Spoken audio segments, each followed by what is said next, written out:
Magandang hapon po sa inyong lahat. Panginoon, Panginoon, bakit mo ako pinabayaan? Marahil, minsan sa ating buhay ay natanong na natin ito. Bakit nga ba nasasangkit ang katagang ito? Ang buhay ng tao ay paikot-ikot na parang gulong.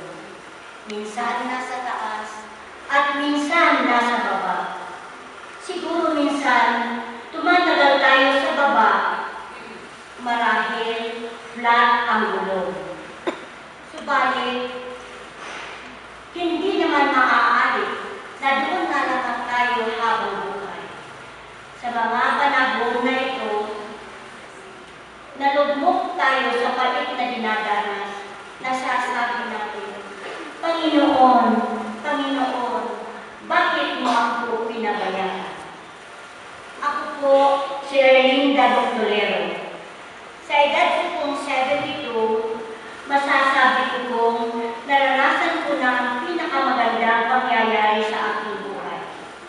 Una po sa lahat ay noong araw ng pag-iisang dibdib namin ng aking mahal na asawa. Katuwang po siya sa buhay sa loob ng 48 na taon. Masasabi ko pong sa hirap at ginhawa ay karamay ko siya. Sabay pinanay ko na unang nasilayan ang mukha ng anim na anak. Masaya kami nang makita sila sa entablado nang nagtapos sila sa kanilang pag-aaral. Nang ikinasal sila sa kanilang mga napangasawa, nang unti-unti nang lumalaki ang aming pamilya sa sunod-sunod na pagdating ng aming mga apo. Walang makakapantay sa kaligayahang dulot ng karanasan ito. Ngunit, hindi po lahat ng alaala ay masaya. May mga panahon din na malungkot at nais ko po ibahagi sa inyo ang pinakamalungkot kong karanasan. Hindi ko po makakalimutan ang gabing yun.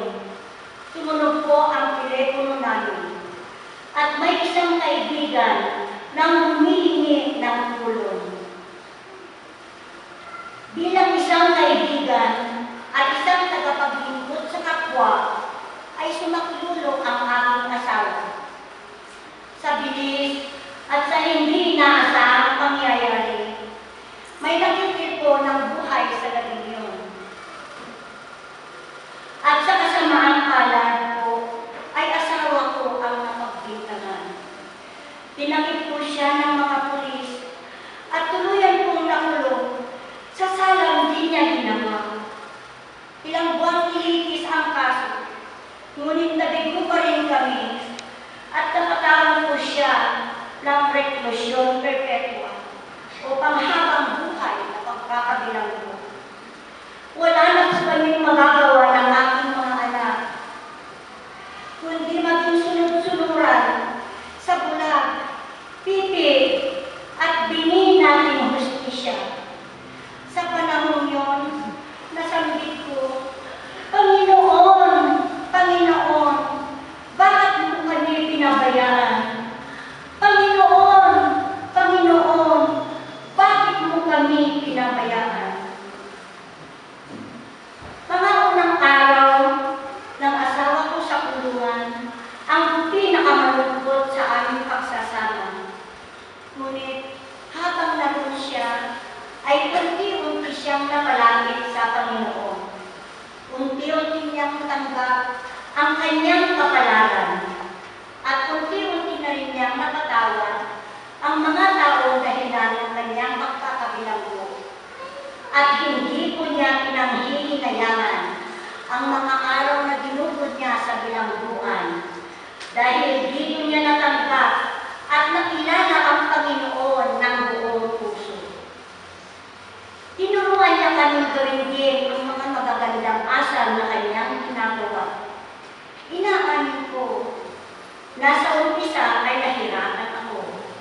Ngunit hindi ko namalayan, paglipas ng araw ay magaan na rin ang loob ko at natutunan ko na rin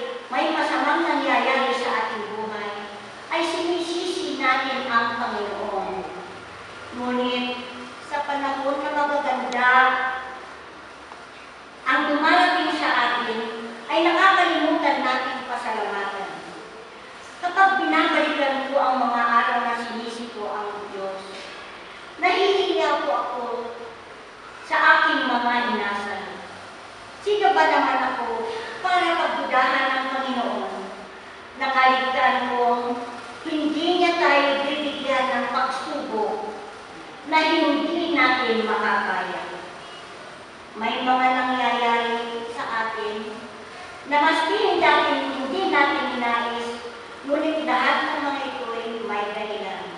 Tiwala lang sa Panginoon ang gawin natin upang maging masaya at magaan ang ating pamumuhay. Pagkalipas ng 5 taon sa kulungan, ang aking asawa ay nakalaya rin siya. Masaya po ulit kami namuhay, ngunit namatay po siya sa sakit na cancer noong 2012. Ngayon, patuloy po namin tatandaan ang mga pangaral niya at mananatili po siya sa aming puso. Bago po po tapusin ang aking kwento, ay nais ko pong samantalahin ang pagkakataon ito na humingi ng tawad sa lahat ng aking nasaktan. Higit sa lahat ay sa ating Panginoon, sa mga panahon na wala na ako ng tiwala sa Kanya. Ngayon ay punong-puno na ng pagtitiwala at pagmamahal ang puso ko. Kaya nais ko po siyang